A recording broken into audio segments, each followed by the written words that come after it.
साथ अटैच हो जाता है। अब अगर मान लो डर्ट लगा हुआ है, जैसे कपड़े में गंदगी लगी हुई है, धूल वगैरह, तो धूल भी कपड़े में चिपकते हैं बिकॉज ऑफ ऑयल की कारण करने लगता है, यानी ये हेड इसके साथ मिलके इसको छोटे छोटे ड्रॉपलेट्स में तोड़ देता है ऑयल को।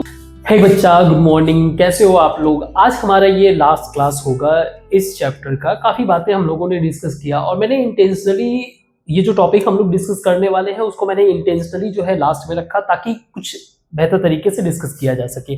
टॉपिक है हमारा soap and detergent. So concept तो एक ही है, सोप और डिटर्जेंट का काम एक ही है। रीजन ये था कि आपके बुक में बहुत ज्यादा एक्सटेंसिव वे से नहीं दिया हुआ है, बट मेरा मानना है कि हम लोग जो भी टॉपिक हम लोग कभी भी पढ़ाई करते हैं, डिस्कस करते हैं, उसका एक क्लियर विजुअलाइजेशन होना चाहिए। And when it comes to the theory, और अगर वो थियरी के पॉइंट ऑफ व्यू से, तो उसका थियरेटिकल विजुअलाइजेशन भी अच्छे से होना चाहिए। जो कंसेप्ट हमने पढ़ा हो और जिस कंसेप्ट का भी रिक्वायरमेंट हो उसका इस्तेमाल करेंगे। तो हम लोग कुछ कंसेप्ट ऐसे पिक करेंगे जो हायर लेवल का है, उसको समझ के इस पर्टिकुलर टॉपिक को समझने की कोशिश करेंगे, ठीक है। तो थोड़ा सा आपके बुक से ऊपर बताऊंगा, थोड़ा सा एक्स्ट्रा रहेगा। Again my intention is at least आपके बोर्ड और जो भी आप प्रिपरेशन करो उसके बियॉन्ड है। सो हमारा टॉपिक है सोप एंड डिटर्जेंट। हम लोगों ने लास्ट कल क्लास में एक रिएक्शन किया था जिसमें ईस्टर से जो है हम लोगों ने प्रोडक्ट में हमें मिला था CH3COONA और इसको हम लोग बोलते थे सोडियम एसीटेट। एंड क्योंकि ये ईस्टर से मिला था, इट्स अ लॉन्ग चेन, ठीक है, लॉन्ग चेन है जिसका इस्तेमाल होता है सोप फॉर्मेशन में, इसको बोलते थे सोपिफिकेशन। अब हम लोग थोड़ा सा इसको ब्रेक करके देखेंगे कि ये कैसे वर्क करता है और इसी से हम अपने कंसेप्ट को बिल्ड करेंगे। तो यूजुअली होता क्या है, अगर मैं इसको देखूं तो CH3COONA ये तीनों आपस में अटैच्ड है।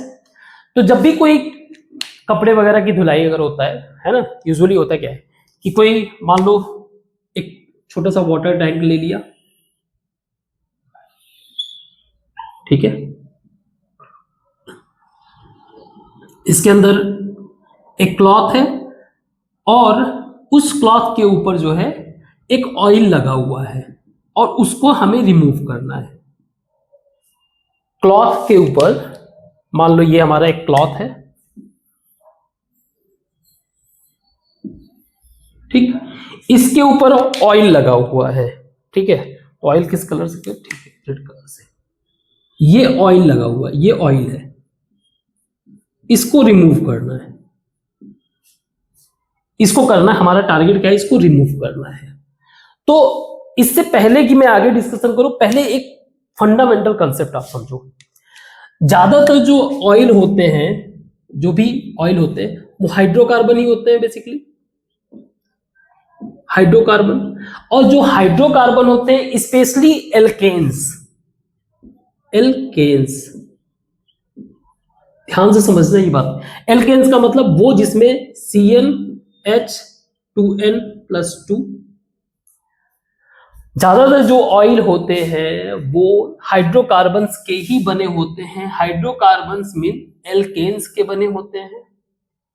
CnH2n+2 जो हमने पढ़ लिया है, ये वाटर के साथ नॉट डिसॉल्व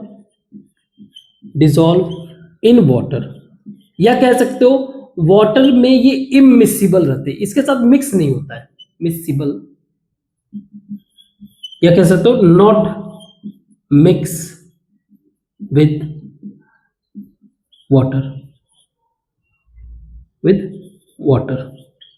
वाटर के साथ मिक्स नहीं होते,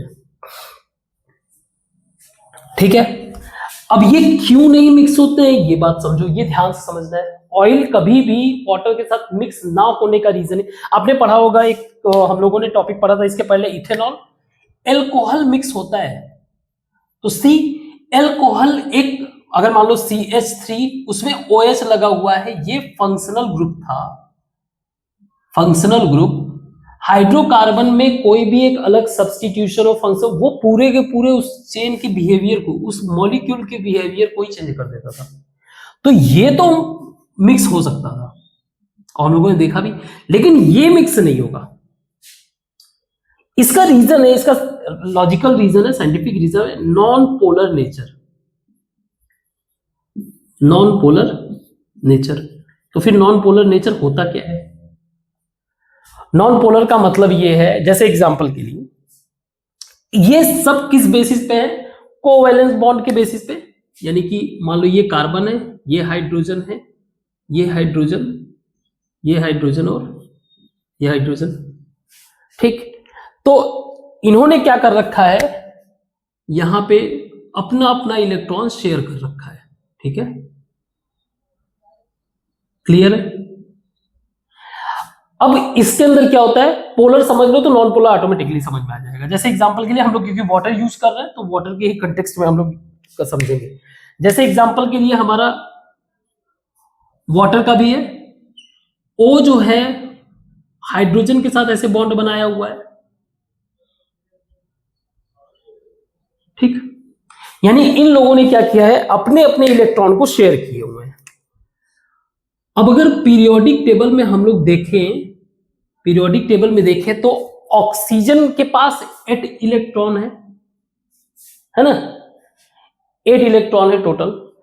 तो भाई इसके पास 8 प्रोटॉन भी होगा,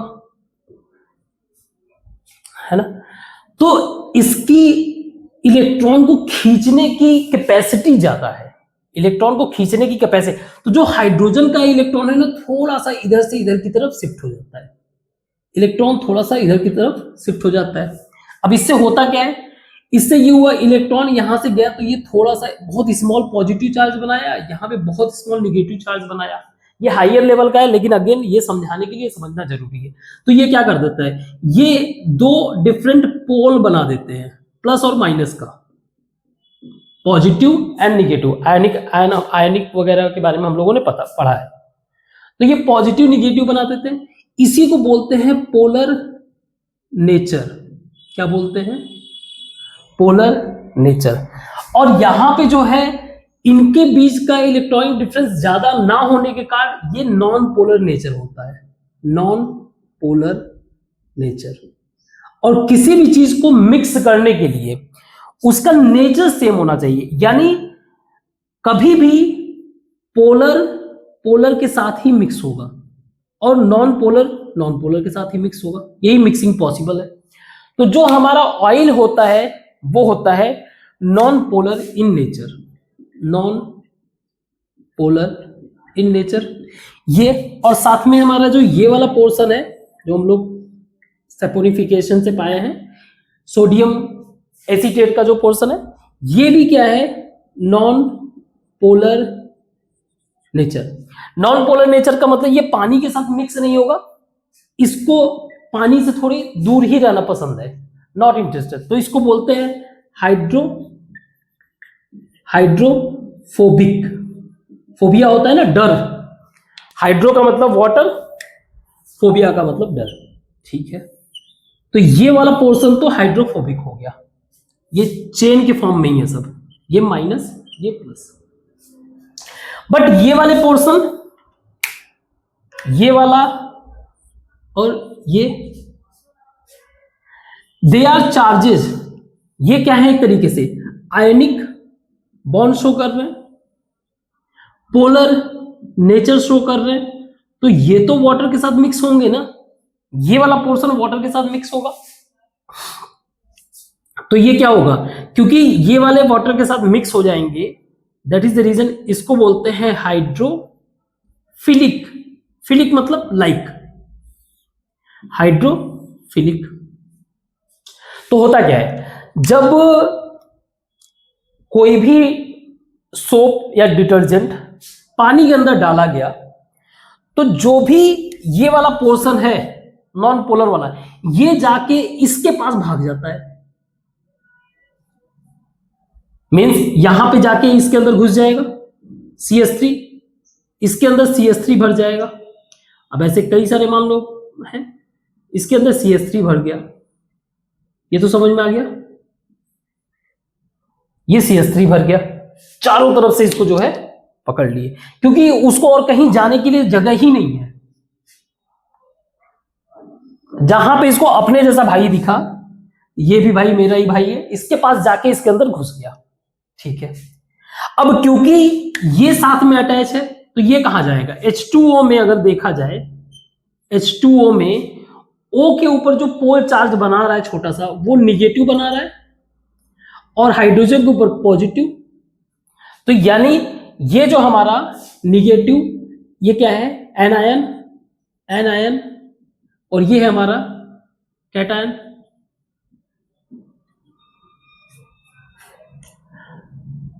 तो ये वाटर में जाते हैं, हम लोगों ने पढ़ा था कैसे एसिड कोई, जैसे मान लो वाटर के अंदर आपने HCl मिक्स किया तो हाइड्रोजन प्लस और Cl माइनस में टूट जाता था, तो ऐसे ये भी टूट गया, ये टूट गया। तो जब ये टूट गया तो इसके अंदर जो CO वाला वो चैन के लास्ट में यहां पे लगा रहेगा, CO, ये चैन के लास्ट में CO। आपके बुक में थोड़ा सा पता नहीं मिस्टेक में क्या कहूं, बट इस चीज को थोड़ा चेक करना चाहिए। अगेन वो भी सोचते होंगे कि चलो हायर क्लासेस में देख लेंगे बच्चे। खैर, तो CO माइनस यहां पे अटैच रहा। हम लोग थोड़ा अपना बकेट थोड़ा और बड़ा कर देते हैं ताकि पानी के अंदर ही सारा काम हो, बाहर नहीं।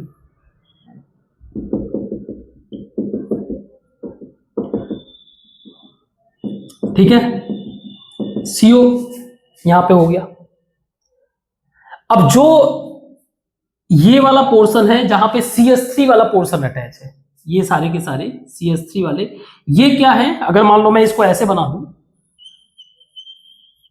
तो ये मेरा है CH3 वाला पोर्शन जो ऑयल के नजदीक है, जो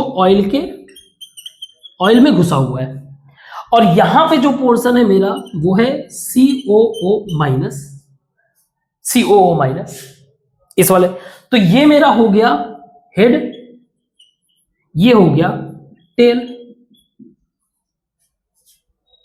ठीक है, Na के साथ क्या हो रहा है, Na प्लस जो है साइड साइड में, Na प्लस, ये रहा आपका Na प्लस, एक सेकेंड रुको,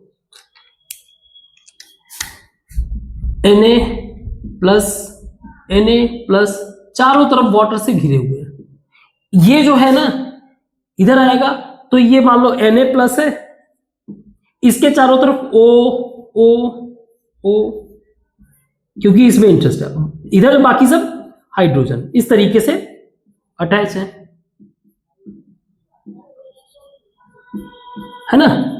और जो हाइड्रोजन है, ये वाला जो साइड है, ये किस साइड से के नियर है, जो हाइड्रोजन वाला साइड है वो किसके पास है, आसपास में, इसके आसपास में जितने भी CO माइनस है ये इसके आसपास में घिरे, इस तरीके से अरेंजमेंट बना हुआ है। ठीक है, अब बात ये होता है कि जब मतलब क्या होता है, वॉशिंग में थोड़ा सा भी आपने थोड़ा सा उसको स्टीयर किया, घुमाया, तो ये लेके फिर इसको निकल जाता है। निकलता क्या है, ये क्या करने लगता है, यानी ये हेड इसके साथ मिलके इसको छोटे छोटे ड्रॉपलेट्स में तोड़ देता है।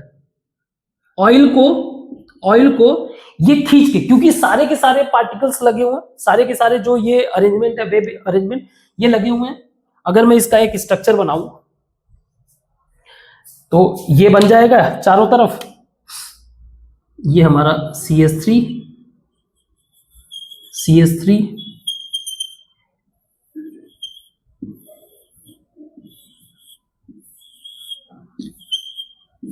चारों तरफ ऐसे। इस स्ट्रक्चर को बोला जाता है मिसेल। क्या बोला जाता है, मिसेल। कहां से लिया गया है, माइका टर्म से लिया होगा। माइका शो करता है ग्रेन्स को, कि एक छोटा सा ग्रेन जैसा, मतलब एक छोटा सा पार्टिकल है, उसके चारों तरफ ये स्फेरिकल स्ट्रक्चर। यहां पे क्या होगा आपका COO minus, COO minus, COO minus, COO minus,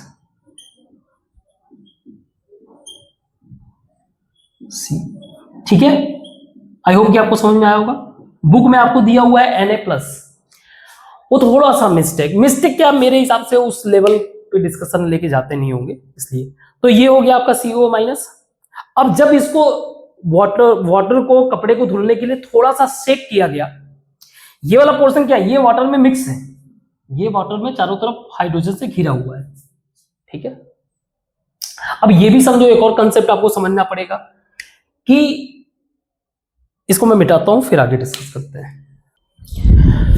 तो ये जो CH3 है, इनका काम क्या है, जब ये वाटर को स्टीयर करते हैं, ज्यादा तेजी से घुमाते हैं उसको, तो ये सारे के सारे लेके जो है एक एक पार्टिकल को, ऑयल के पार्टिकल्स को ब्रेक कर देते हैं। लेकिन प्रॉब्लम ये है ना कि ये जो चेन है CH3 का, वो छोटा चेन है। That is the reason in reality CH3 के बजाय हम लोग क्या यूज करते हैं, जब अगर सोप वगैरह में यूज होता है तो बहुत ही लॉन्ग चेन यूज होता है। और लॉन्ग चेन में क्या रहता है, समवेयर C17 ऐसा रहता है कुछ, C17H35COONA। तब ये बेहतर तरीके से वेब स्ट्रक्चर बना देता है इसमें। अब ये करते क्या है, ये किए क्या, हर तरफ से इसको खींचकर ऑयल को छोटे छोटे ड्रॉप्स में बना देते हैं। बट इसमें एक और बात समझो, वाटर में एक मेजर प्रॉब्लम है। इस कंसेप्ट को थोड़ा सा मैं आता हूं, एक बैक कंसेप्ट में कर दूं। अच्छा, हाँ ठीक है, वाटर में एक मेजर प्रॉब्लम है इसका सरफेस टेंशन। अब ये होता क्या है, समझो, जैसे ये हमारा वाटर लेयर है, इसके अंदर नीचे वाटर, तो एक H जो है, एक H, अब ये ऑक्सीजन इस तरीके से बॉन्डिंग बना के रखे हुए। तो जो सरफेस वाला है, जो ऊपर वाला वाटर है, इसके ऊपर कोई भी ऑक्सीजन या कुछ है नहीं जो इस तरीके से बॉन्डिंग बनाए। दैट इज द रीजन जो वाटर का इंटरनल पोर्शन है, ये ऊपर के हाइड्रोजन को अंदर की तरफ खींच करके रखता है। नहीं समझ में आया? कहने का मतलब ये है कि वाटर के मॉलिक्यूल अपने चारों तरफ सेम मॉलिक्यूल से घिरे हुए हैं, एक certain kind of balance maintain करके रखे हुए हैं। जो सरफेस में वाटर है उस पे बाहर की तरफ कोई वाटर मॉलिक्यूल नहीं है, जिसके कारण जो नीचे वाला वाटर खींच रहा है वो उसको ज्यादा खींच के रखा हुआ है। तो एक तरीके से जो उसके सरफेस के ऊपर है वो टेंशन यानी कि खिंचाव क्रिएट करता है। We call it surface tension. और इसी सरफेस टेंशन के कारण वाटर ज्यादातर ड्रॉप्स के फॉर्म में होता है। मतलब नहीं समझ में आया अभी भी? ये समझ में आया? जैसे मान लो एक वाटर है, अब इसके पार्टिकल सब के सब सरफेस वाले अंदर की तरफ खींच रहे हैं, तो अगर सारे के सारे पार्टिकल खींचेंगे तो ये एक सर्कल स्फेरिकल फॉर्म में बनेगा। ये ड्रॉप होता है। अगर ड्रॉप फॉर्मेशन का भी कोई पूछेगा क्या होता है, उसका रीजन सरफेस टेंशन है। तो इसके कारण जो है वाटर बिखरता नहीं। जैसे मान लीजिए आप किसी भी एक सरफेस पे पानी का एक ड्रॉप गिराइए, तो कितने सरफेस को वो गीला कर पाएगा? तो इसकी वेटिंग प्रॉपर्टी जो है, गीला करने की क्षमता जो है बहुत कम होता है, वेटिंग प्रॉपर्टी लेस होता है ना। अब कपड़ा धुलना है तो अच्छे से पानी बिखरना चाहिए ना, तो ये सरफेस टेंशन रिड्यूस होना चाहिए। तो ये जो COO- है ना, CO- also reduce surface tension. कैसे सरफेस टेंशन को कैसे रिड्यूस करता है? ये जो फोर्स लगा रखा है ना, बाय ब्रेकिंग हाइड्रोजन बॉन्डिंग, इसको ब्रेक कर। अब क्या होगा, पानी बहुत अच्छे से इसमें घुलेगा, अच्छे से जो है कपड़े को धुलेगा। तो अब समझो इसमें क्या हुआ, तो इसके सारे जो सोडियम एसीटेट, ये आगे हायर लेवल पे अलग इसको फॉर्मूला बोलते हैं, इसको अभी मैं वही ले रहा हूं जो हम लोगों ने पढ़ रखा है। तो ये सारे खींच के छोटे छोटे पार्टिकल्स में बना दिए। याद रखना, वाटर के साथ ऑयल कभी मिक्स नहीं करता है because of polar and non polar nature. ठीक है, कभी नहीं मिक्स करता। तो ये कंसेप्ट आपको पता है, हम लोगों ने डिस्कस कर लिया। अब ये जितने भी छोटे छोटे पार्टिकल्स हैं, ये सब के सब नॉन पोलर होंगे।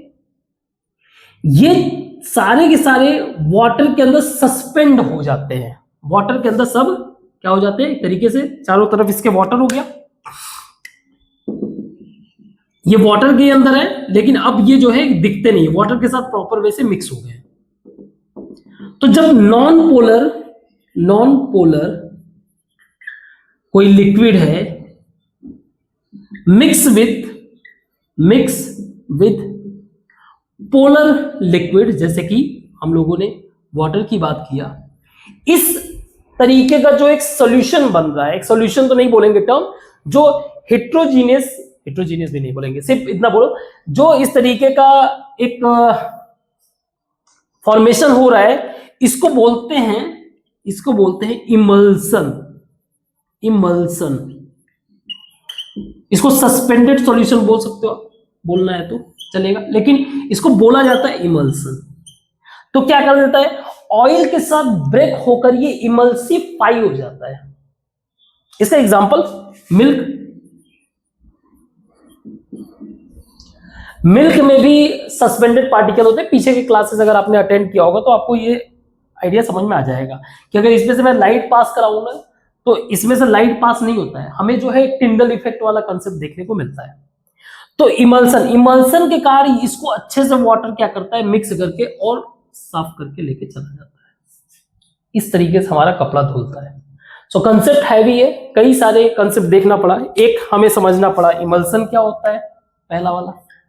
हमें समझना पड़ा पोलर और नॉन पोलर क्या होता है ना, नॉन पोलर क्या होता है और कैसे सोप वर्क कर रहा है। ठीक है, सोप का वर्किंग समझ में आया, आई होप।